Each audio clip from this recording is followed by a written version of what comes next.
You know what all the cool kids are doing these days? Listening to podcasts. And what does Toxic Radio have? Podcasts, duh. Just as I thought.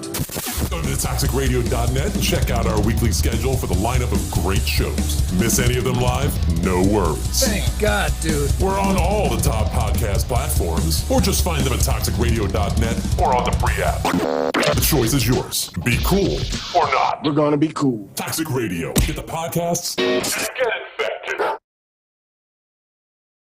All sports talk shows are the same, right? I am bothered by everything. You gotta go back to football school. You call on this guy, it's just immeasurable. Wrong. In a world filled with talking heads more interested in their own celebrity than actually knowing the sports world, it's hard to find the people who really care about sports first. Look no further. Wire to Wire has it all covered.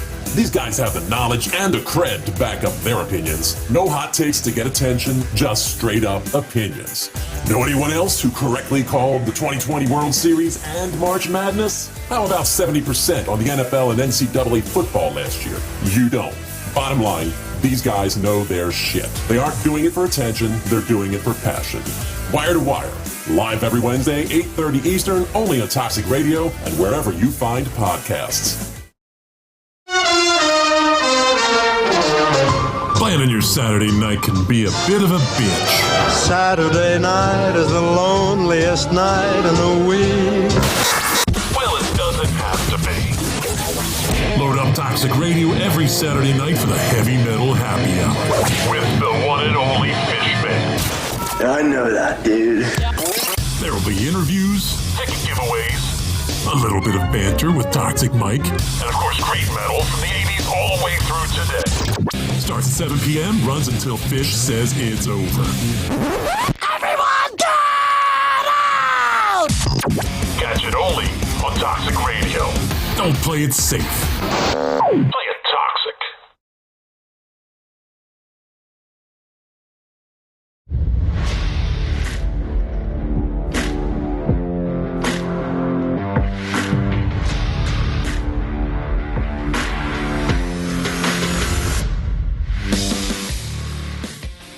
Hunger for Hope Nation, your host here, Donnie Hart. And I am not live from Toxic Radio today. I'm a little under the weather, but I got my co-host, Angela, live from studio. Angela, look at you. How you doing? I told you I was coming for that seat, Donnie. Couple weeks in, I'm at home, and you're not my I'm in seat. the studio. I'm sitting in your seat. Yeah. I fell hard, man. I fell quick. This is like my second redemption stories in the making, I think. Well, maybe I'm poisoning you so I can get that seat, but... Maybe. I don't know, but anyway. We got a guest joining us from Ohio. We got Daniel. Daniel, you there? Yes, I am here. What's up, Daniel? How you doing, man? Good. How are you? Thank you so much for coming, man. I know we threw you a little curveball without me being in studio. You're not in studio, but we got I'm great in producers studio. who can make this happen. You got a great story that I'll share if I have to share from the street screaming. Studio, no studio. I don't care. Angela don't care. You obviously don't care. You're here. Yes, But welcome. thank you for coming on. No, I don't care. I'm cool with. I like this type of stuff. I actually got asked to speak at a concert in front of over 1,000 people, like a 5-hour notice. I was on mental health and addiction. I was like, you know what? Got nothing to lose and all to gain, so I did it. It's fun. Wow. Now, when you speak at a concert, do you like speak or do you like scream and like sing it like I'm Daniel? How's that work? I never spoke at a concert. It was a tribute concert for a treatment center called the Linder Center of Hope, which is a nonprofit in Cincinnati, at a venue called Bogarts. All ticket sales for this punk band that was playing Andy Black went to the Linder Center of Hope. So I opened up for Andy Black, and That's I awesome. was open. I talked about recovery and why it's awesome to be sober. So it wasn't Cher. And it wasn't what? Cher? Cher. I'm a little disappointed it wasn't a Cher concert, but okay. No, I wish, honestly. That'd be fun. I'll do a Cher impression later for you, Daniel. Oh man, Please do. she does impersonations. That's her thing.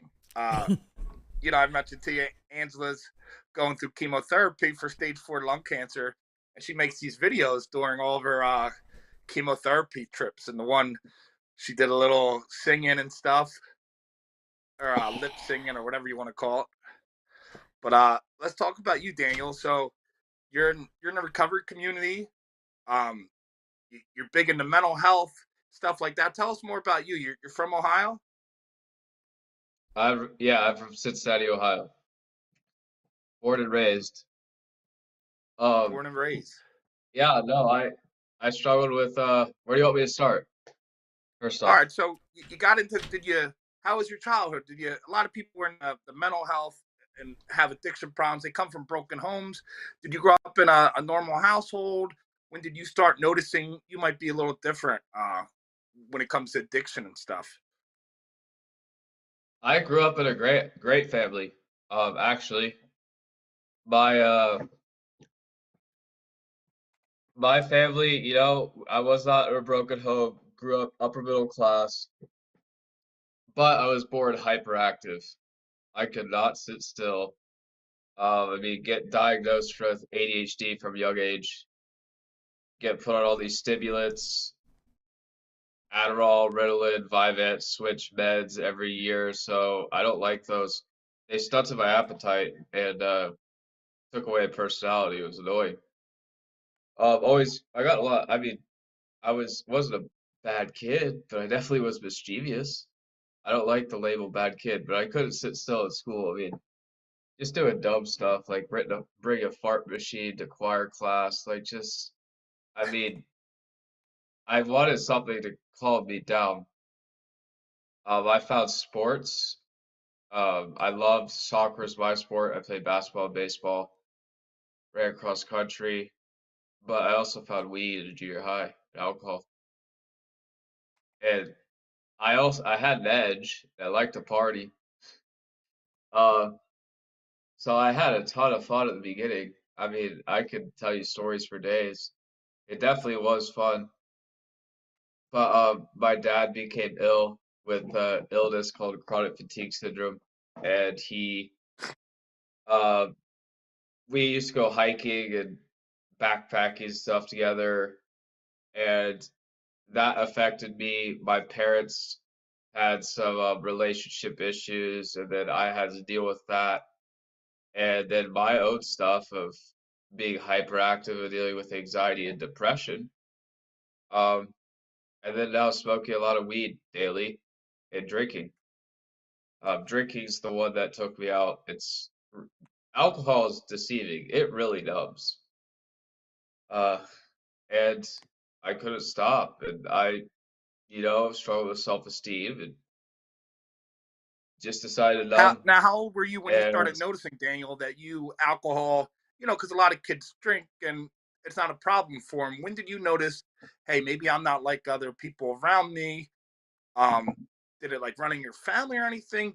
Was there any sign? Was there like that uncle who came to Thanksgiving tank? Was there ever like a sign that, hey, maybe to your family, maybe it's you? And around what age did you notice any of that? well, I know my dad and all his brothers. He has two other brothers partied hard, in high school and college. A lot of my mom's extended side of the family partied, and there was a history of some alcoholism and mental health on both sides of the family. So I had the genetic component, but by junior year, I was going in and out of psych wards all throughout junior year, and I just stopped showing up to school. I had to go to summer school. So I definitely want So to by want to 17, I definitely want to hear a little bit more about your psych visits because that's a big thing. And did you think that, the way you were dealing with your ADHD and all that was through substance? definitely, yeah. Substance and yeah, it was the only thing that would shut my brain up. Awful anxiety. I just wanted it to go away. A lot of pain. And the thing that I found was alcohol, weed. That Now, stuff shuts your brain up real quick. yeah, yeah, I'm sure. Now, what age were you for your first psych visit? 16, 16 or 17. Can you tell us a little bit about that? I became suicidal and told my parents basically like I want to die, and I ran away in the woods in Cincinnati, and they called the police. And my this girl I was talking to at the time told my parents too, because I said some stuff to her, and I ended up getting put in the back of a cop car and so I would hurt to myself and others and taken to the Linder Center of Hope in Cincinnati to their adolescent unit, which is run by Children's Hospital. Now, this is when you're So, around a sophomore in high school or a junior. yep, either So I just or, want, yeah. people listening, man, they might have family members or kids, and they might be at that point in high school. When you're in high school and people are going to proms, playing sports, homecoming, and you're going to a psych ward or you're dealing with addiction, people might think that's like, they might feel that hopelessness, not for themselves, but a kid or whoever. And they might think, there is no hope and life's going to be deemed. And, to see somebody like you, we're going to get to the rest of your story, but I just want them to know, these are stuff you've struggled with. So when they do hear that, good, just realize what you're hearing now, people. I'm happy you mentioned like prom and all the normal stuff. That was me. I won state science fair freshman year of high school and sophomore year, and I took honors and AP classes, and I played high level club soccer. I was playing for one of the best teams in the country, and I had tons of friends, and I girls weren't really an issue, but addiction, mental health really doesn't care too much about all that stuff. It's just like any other illness. It's just misunderstood. So Yeah. I mean, I Did you notice as you got a little older, did like having that mental health and addiction problem, did it hold you back from doing some of this stuff? You obviously excelled in academics, athletics, normal social life. Did you notice as you went on, started to interfere in this normal activities you were living? oh yeah, my senior year I was ineligible to play soccer because of my grades.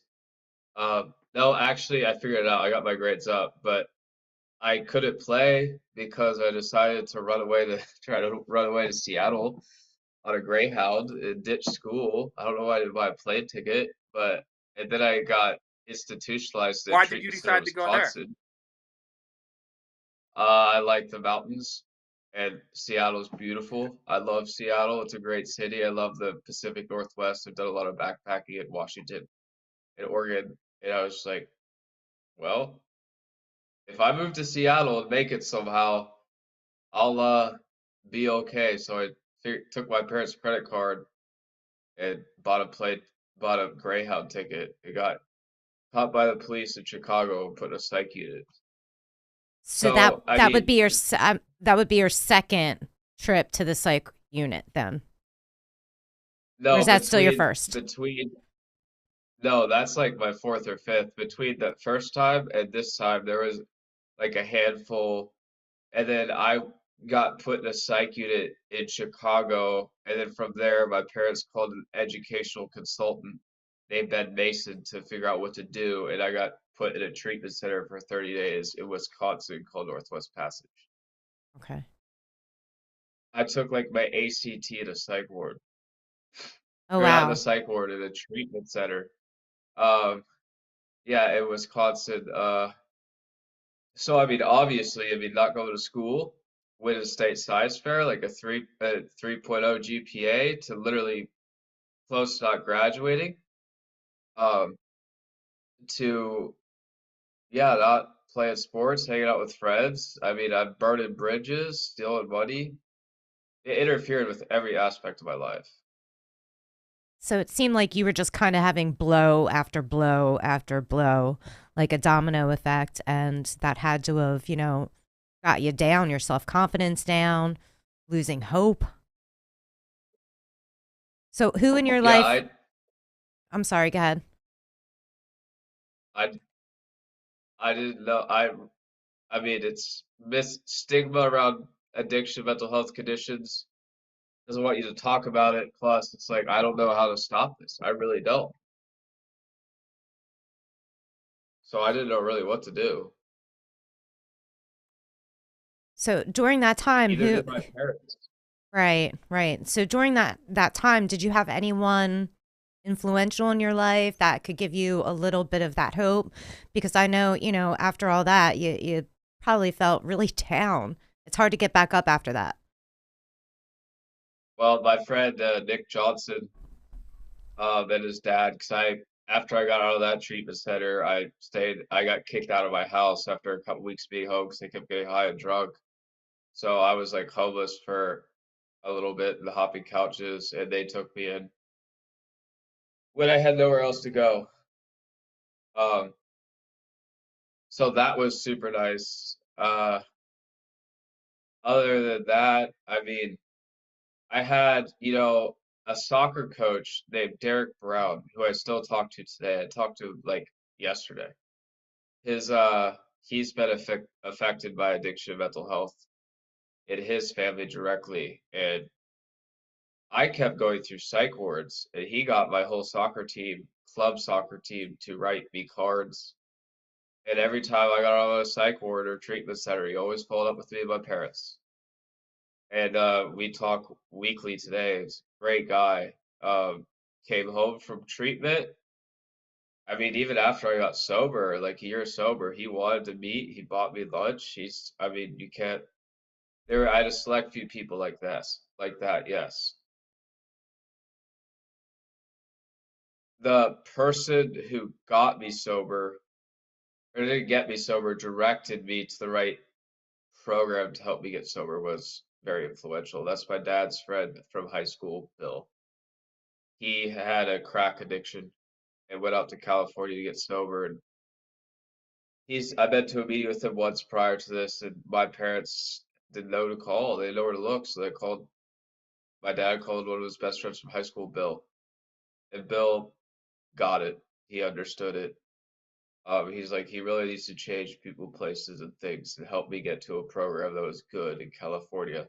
Long term, and it wasn't in Ohio. There are more hospital settings. This wasn't like that. It was live in an apartment. You learn life skills. You live with a group of guys. You get to go to the gym. You go surfing, and it was 90 days, not 30, in discharge. It was 90 days with like 7 to 10 months of outpatient. He was the one responsible for getting me to the right program, which helped me get sober. I still talk to him today. I saw him like a month ago, actually, or a couple months ago. Now, were there a lot of people who came into your life who helped you? Because I know, at a young age, it might have been hard to identify with your fellow peers. Not everybody was going through the same thing as you. Was there any other people who came in and really helped you besides that? In Cincinnati, no, not really. Not to that extent. There was only a couple people. My soccer coach, Derek, Phil, um, my friend Nick, my friend Tyler. I mean, I have a couple other friends. But when I went out west and I got sober, there's a huge young people's community. And I met a ton of people just like me and that understood, both professionally and personally. And I felt like at once I found my crowd. That's So we're like gonna get non-existent to in how Ohio. you tell us how you went out west and how that process and the recovery, how you went about all that. It went great. I mean, I got the treatment and I was like, well, I literally have nowhere to go. So they suggested, I mean, I got groups. I saw a therapist. I did 90 days residential. I got all that. See a psychiatrist, but they also took us to meetings at night, AA, NA, and CA. I got a sponsored AA. He was around my age. His name was Fitz. And I started working the steps. I started building a friend group at Alcoholics Anonymous. They said I should probably stay out there, so I wanted to get some friends. I'm an extrovert and I like to do stuff, and I'm on the West Coast. It's beautiful. So I did that, and I found a ton of people that have been through the same things or worse than me, and we could all laugh about it and have fun. They were all close to my age. There was a lot of people who weren't close to my age, but I found a good group of friends, a good group of young adults to hang out with that like to have just sober fun and that were non-judgmental, along with the Now, was that one of clinical your first times component of. being around other people your age, close to your age, that you could relate to that had similar issues? Yes and no. I mean, I went through outpatients in Cincinnati and treatment in Cincinnati, and I was in a treatment center in Wisconsin, but that was the first time I was exposed to people that actually wanted to be sober and wanted to like go explore and do stuff sober, just have fun. I found people I got along with and had chemistry with. That was the Now, difference between that and the other treatment centers. now you did mention people who help you back home. You mentioned your background in athletics and soccer, and you coaches had some effect. That's one big thing we talked a lot. We had Coach Scott on recently. We had Brady Kramer, former professional hockey player, on last week, who's a high school hockey coach and athletic director now. Now, we just I always talk about it too myself. A lot of coaches in my life, stuff they taught me maybe back in high school and college, I used during some of my darkest times. Some lessons they taught me on a field that I never really realized at the time could affect me. But during my lowest points, I thought back to the time these coaches molded my life. They taught me these lessons that I'm forever grateful for, and they probably saved my life. Coach Pitcock, his guys, Weisburn, Gray, all them guys is a group of coaches who just really molded me, and I didn't know they were doing it at the time. Did you notice, like, you use any lessons that you learned from coaches later in life? Oh yeah, I mean, from my first soccer coaches, Matt Byers and Paul Lutmer at club. I mean, the lessons they taught me about being on time, up to like 15 minutes early is 30 minutes late. You always have to have your shirt tucked in when you come to practice. I mean, looking presentable on jobs, to interviews, to going to school in general is important. Um, Definition of hard work, and also they those two, and also my coach Derek Brown, who is the one who I talked to a lot in psych wards, taught me a lot about class and good character and what that meant and what that looked like by just being a good example. Yeah, that's awesome, man. So when you went out there, you first went out there, you're getting sober, and you still had the mental health you talk about a lot. How was it when you first started getting sober, and did you still feel you were having some underlying mental health issues? Definitely self-esteem issues, anxiety, depression, especially when I got out of treatment and I started to like, I don't know, talk to girls, uh, and like they would text me back or whatever, would bring up old stuff from old girlfriends, and then I would be like freaking Freaking out. girl. And I mean, all those emotions come up when Hey, you used to hey. use, and you have to learn how new tools to deal with that, right? Yeah, You're calling your sponsor, you're like, I hate this person driving me nuts, what a drink or whatever. And you have to, yeah, no, it's, yeah. you All you literally guys want to just blame it have on to, this chick all the time. Angela, you can Right? sit this one out. We got We're this. we're not the primary issue, just like substance is hardly ever the primary issue. that's exactly, it's what's beneath that. See, So I Daniel? had to figure that out. Daniel's on my side. So I had to figure all of that out and learn how to deal with it, which actually ended up, life was good in sobriety, but I had my ups and downs. I would get really depressed and sleep for like 3 days straight. I actually had a mental health breakdown in sobriety. I didn't drink. I wanted to die. I was suicidal, ended up in a psych ward.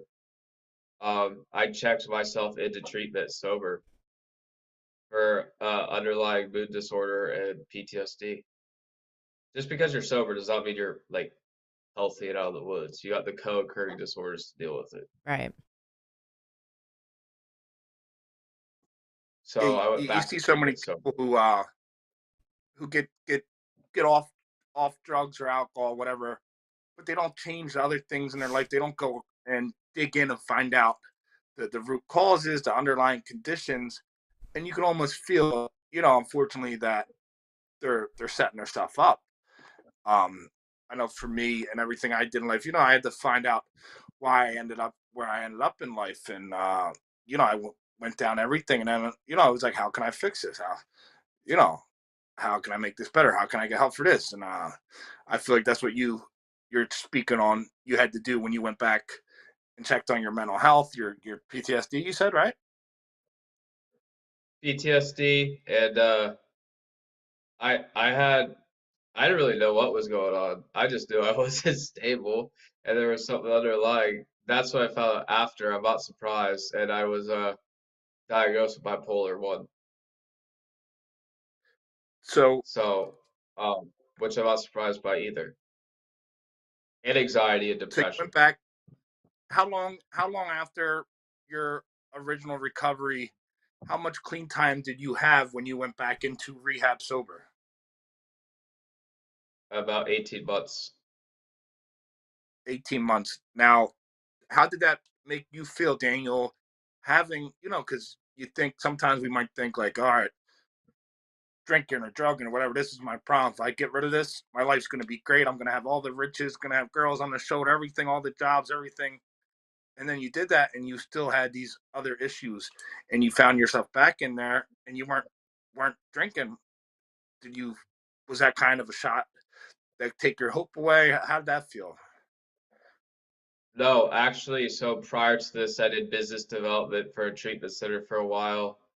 And I learned during that a lot, there's a trend of people that go back to treatment sober because of the underlying issues, just for primary mental health. And then I thought about it, they're like, I mean, it makes sense. People are using to numb and to escape. That's all they know. So I actually I was like, well, that's happening to me. I don't want to use. So learning that, and then a lady named Ray Ellen taught me that. So in a psych unit, I mean, I felt like crap, obviously. I broke up with my girlfriend, and then I called my dad, and I said, hey, call Ray Ellen, and you can find her number in my email. Here's my email and my password. Tell her what's going on. Tell her I need DBT and EMDR and probably med management, and ask her to help me find treatment.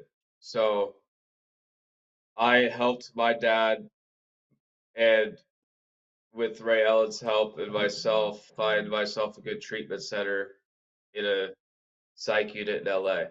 So I felt like, I mean, it sucks. No one wants to be in a psych ward or a hospital, but I didn't feel like hopeless. I was like, this happens to people. So I learned it.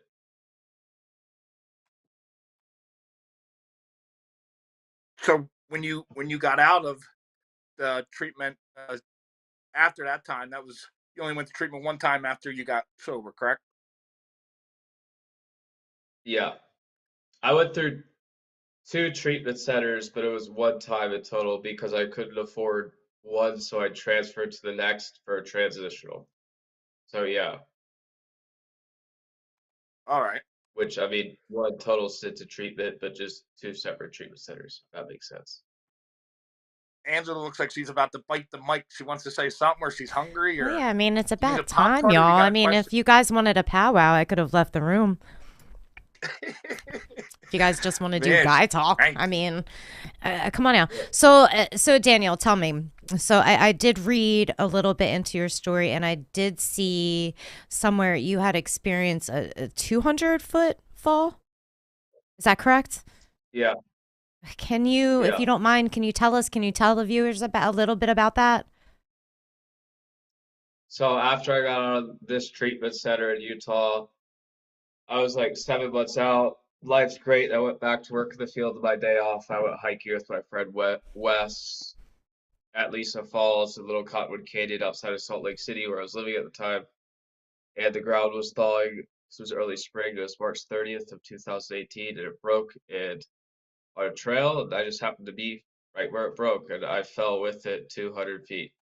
Not vertically, but I hit rocks and trees and creek and like ledges and creeks. And I don't remember anything, but yeah, um, I don't recall any of that day. Nothing.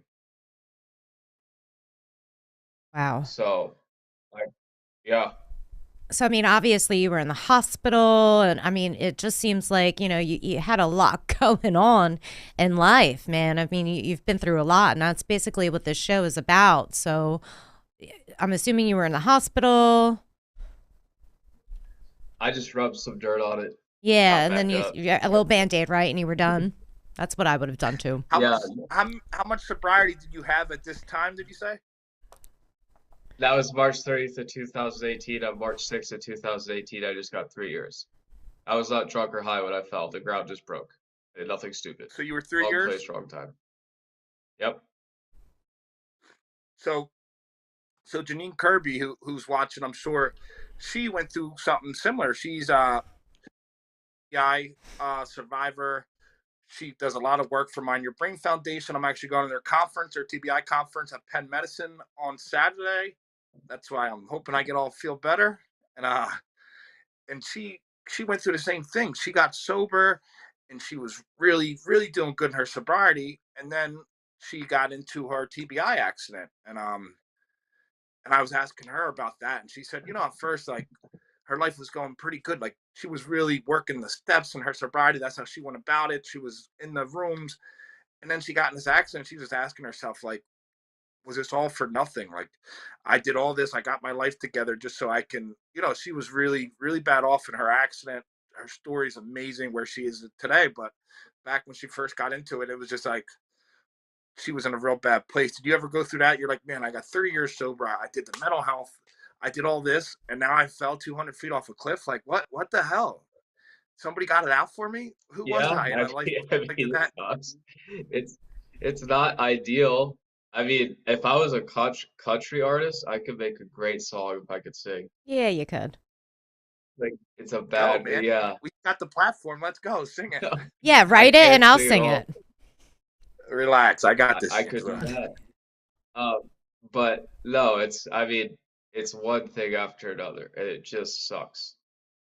But the one amazing Um, thing Janine mentions, though, she thinks the fact that she was working this program, because people, no matter how you get sober, but in a 12-step program, it's about working a program. Janine said she was working the program. She had all these tools under her belt now that she used to get sober, and she don't know if she could have gone through her TBI and everything if she didn't have all these tools. She said, this is how it was supposed to happen. There's, she don't know if she could have done it if she didn't have these tools she learned through her sobriety. Did you notice that at all? Did that help you? yeah, no, I think I did better than a lot of people I was in treatment for a traumatic brain injury, due to the tools. Like, I mean, not just from AA, but I've went through 5 residential treatment centers. I learned all about dialectical behavioral therapy, acceptance commitment therapy. I did EMDR. Was on the right meds. I no, I mean, it taught me. I mean, DBT. What I really learned from DBT is about changing habits, creating new, like, so you get angry, why don't you call a friend? Um, why don't you throw some cold water in your face to change the temperature of your body to calm the nervous system? I learned all these tools and tricks to get through tough situations, but it also taught me about, hey, I have to relearn how to tie my shoes. So I broke pathways. I had to create new habits when I was getting sober and treating my mental health to create positive pathways that were replacements for using. So conceptually, I understood what I was doing in speech, physical, and occupational therapy when they were like, hey, we're doing all these memory exercises. Makes sense because my short-term memory's shot, Mhm. but this will help make it better. Now, was there ever times like Kirby mentioned, you know, she was her disease was telling her like, hey, nobody would blame you if you went and got messed up if you went back to the bottle or whatever your vice was, because you went through this. Was there ever that time, because these demons, they're always looking to pull us back. Anybody who's gone through it, don't matter what their demon is. Do you ever feel like that, like you had an excuse, like, oh, I fell, I can go back to doing this because I got an excuse? Nobody would really bat an eye. They'd understand. Did you have any of them thoughts in your head? Actually, no. I saw the once I came out of a dream-like state called post-traumatic amnesia, which feels like you're awake but you're in a dream and you don't know. It feels like you're in a dream. You don't know what's going on. Um, but no, I saw the footage of the rescue on the news. My parents showed me it. I hit the news in multiple states. I shut down a whole Canadian highway. I was like, well, I don't really know what to do other than just work my ass off in treatment. I don't want to drink. I don't want to use. This kind of this is unfortunate. It sucks, but I'm pretty okay. I can walk. I can run. I can, so I thought about it and I was like, I want to make a story out of this. So that's what I decided to do Do instead of do you feel use it as an like excuse to use. yeah? So like Janine mentioned, she felt like it all happened for a reason. I speak on that a lot. Angela speaks on it. She want to go back and change nothing. Do you feel like you had to go through every moment? You had to go through that mental health, that addiction, that TBI. Do you feel you had to go through all that because maybe there's somebody, because you share your story now. You did it at a concert. You told me in front of thousands of people. You're on here, hungry for hope. Do you feel like all that, because there might be that one person who needed you to go through that last bottom? They needed you to face that last thing, and now they need to hear how you overcome it. Do you ever feel like that? Yeah, I was like, it is a captivating story. Um, and that was my goal. I networked my way into treatment centers at night in Chicago because I was bored. I spoke at like three or four in Chicago while in a poor state of health, funky looking back brace because I fractured stuff in my spine to show people that they could stay sober, mentally healthy through anything. And I filmed it and I took pictures. And then I started to call press outlets and share my stories or the story on podcasts, news networks, speaking engagements throughout the country to give people hope that through the advances in science and technology and good people and hard work that maybe they could get sober and mentally healthy. Now, doing all that, Daniel, did you find that people started reaching out to you for advice and you were able to give other people hope in that kind of outlet as well? Yes. And then you fast forward to today, 4 years forward. No, the story's gone national. I get calls. I actually get a fair amount of calls these days for TBI, for people with addiction and they're seeking treatment, or people just with brain injuries that need someone to talk to from hospitals in Cincinnati. Have become a resource and a symbol of hope. So yes, no, that was the goal. I've done it and continue to do it. And I want to continue to get better. I've learned how much we do not know about the brain through going through treatment for addiction, mental health, and recovery from a brain injury.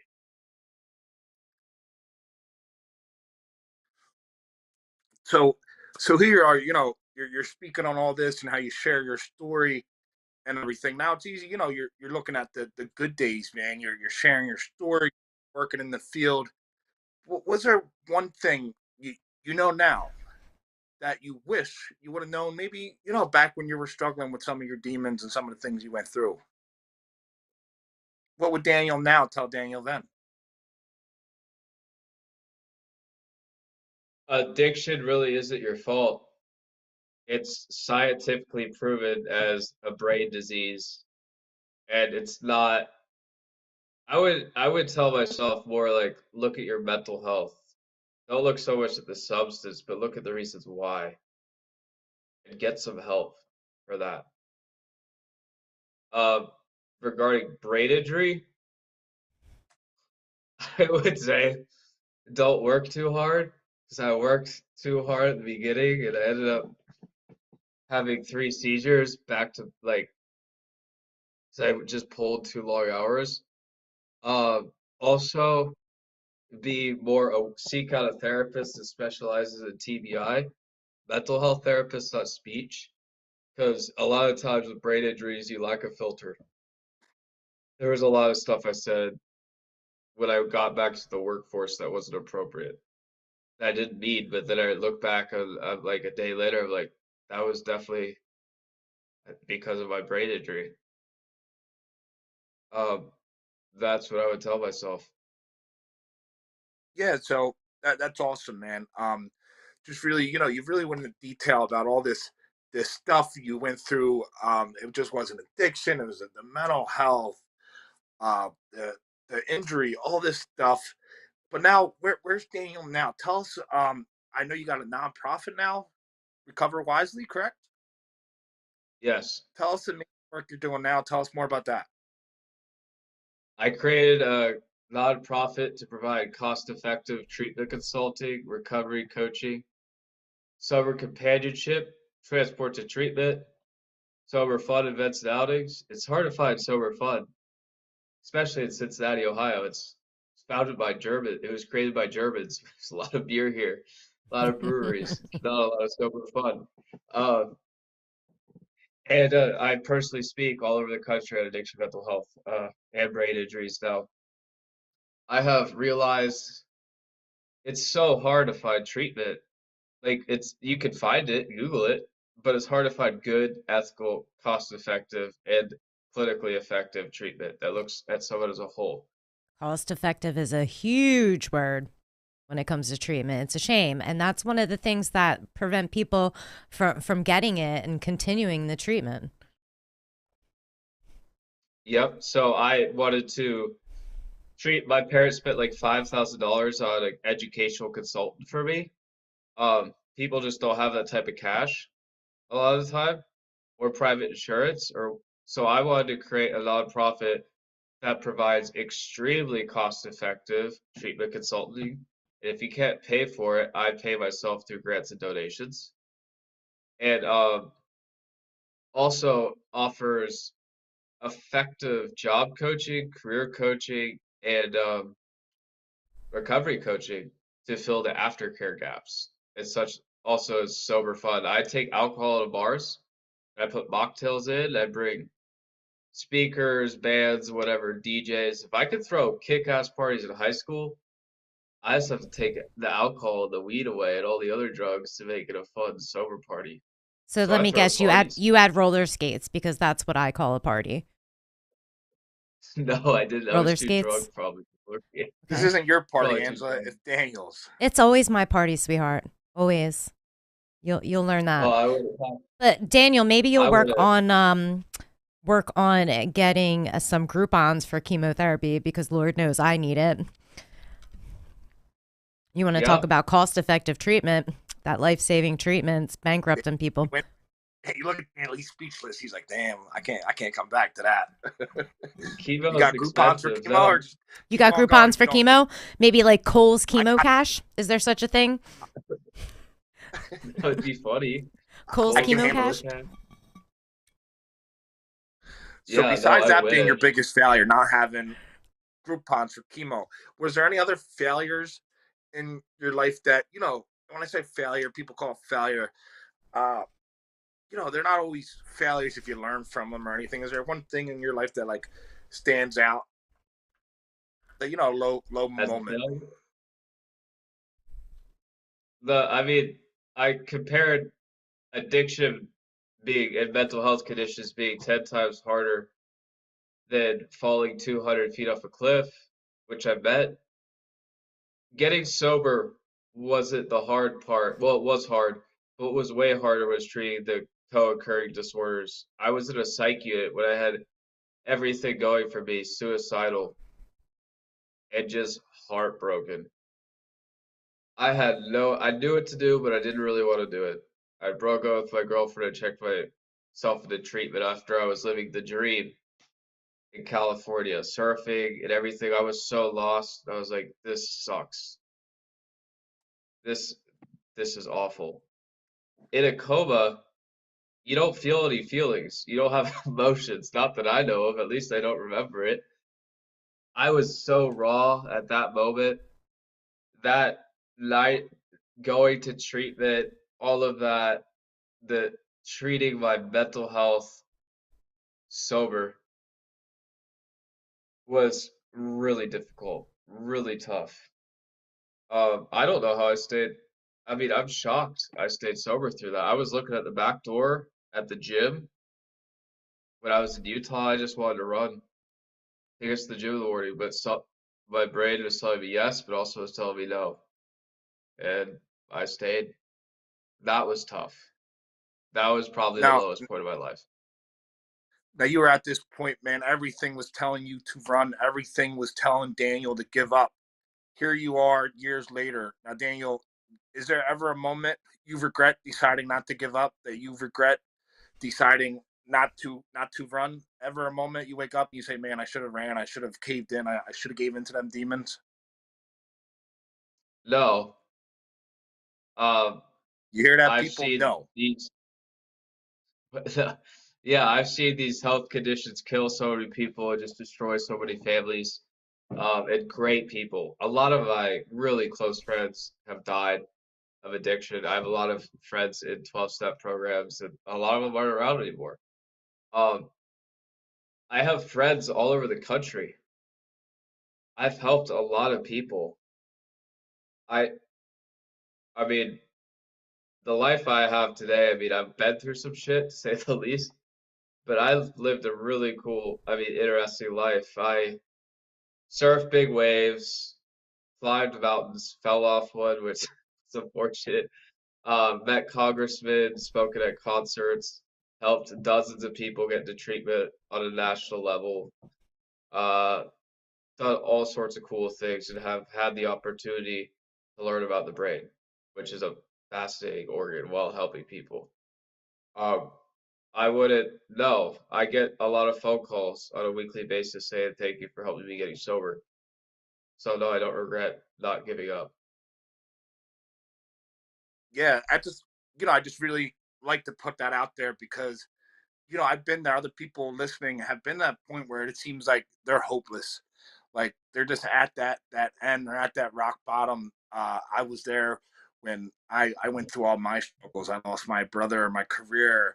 I was struggling with my brain injury, all these other problems. I'm sitting there facing life in prison, and just everything told me, to end. Like this couldn't get better. I was at the end, and now I'm here, and I just want people to realize, no matter how low you are, no matter how bad things are, you went through all these rehabs, the mental health. You fell 200 feet off a cliff, and here you are, changing people's lives. You got the nonprofit. You're traveling the world speaking. I just really want to get people across. It don't matter how low you are. You can come back from anything as long as you're breathing. It doesn't matter. I feel like your story really highlights that. And I also want to highlight willingness. So I did the majority of this without a license. I was having seizures due to a traumatic brain injury. I've been seizure free for 2 years, but at the beginning, I couldn't drive, but because you have to wait a period of time if you have a seizure. Right. And then uh, I had my license expired, so I get a license. I had to relearn how to drive with my parents at like 23, which sucks. Your dad's not too bad, but your mom can be a nervous wreck after you fall off the mountain that you're driving. Um, so uh, I wanted to. People make up so much bullshit when they say, you know, it's raining or it's like 35 degrees outside and I'm 35 days sober and I don't want to go to a meeting or my therapy appointment. But the crazy thing is, 40 days ago, you were walking in flip-flops in 28-degree weather to get heroin a mile away. And you won't go a mile away in the same weather to a meeting. I wanted to really show people that um, you can get to a meeting. I have every excuse in the world to get high, not go to a meeting, not go to therapy, but instead, what I did was I started a business and I took it national. Made myself all over the country without a car and a license. I have a license now, but I don't have a car. I use the car sharing app Turo. I rent cars when I need it. Otherwise, I take Uber, Lyft, and take the bus. The advances in technology and a little bit of drive can get you pretty far these days. Especially with So gas you prices dropped right now. I'm just lot saying. lot of good Yeah. knowledge there. Any other advice you would like to give somebody who's in them dark times you're in, or somebody who just wants to roller skate and eats Pop Tarts or whatever? Any advice you want to give, It's a Daniel, beautiful to life. somebody? Beautiful life that way, I Donnie. got I got sober at 18. Girls don't like guys who are getting high living at their parents' house or whatever, or a homeless or going in and out of jail. One big Well, that's motivator. been my track record. I'm just saying. Answer Listen, to I'm three. just saying, but I guess I'm the exception. There might be some issues people I hope look none at, of my but exes are listening right now. Oh God. I'm sorry, Daniel. Please proceed. no, you're good. I've dated more beautiful women in sobriety than I have had way more fun All outside right, of player. girls. Like backpacked Yosemite, I've been to Mexico, I've been all over the country, I've met all sorts of cool people. If you think getting sober is boring, you are quite wrong. Yeah, It's been how cool's backpacking Yosemite, Daniel? I've been there. Me and my brother backpacked oh, through I Yosemite. We camped out there. That was pretty cool, right? yeah, I saw Firefalls on which is right up the Merced River Valley on the Mist Trail. You time your hike right at the right time of year, you can see the sunset perfectly on a clear day, and it hits Myrtle Falls where it makes it look like lava. It's incredible. I've gone there, Joshua Tree, and I mean, surfed Big Waves Laguna to backpacking Utah. I You're mean, just an speaking all over international the player, country. brother. Yeah, I'm a little jealous. I've been to Canada and friggin' Mexico. That's it. There's nothing after What? that. And that was just when you were running from the law. Yeah, right? Exactly. They haven't found me yet. I'm in Jersey. No one wants to come here. That's why I stay here.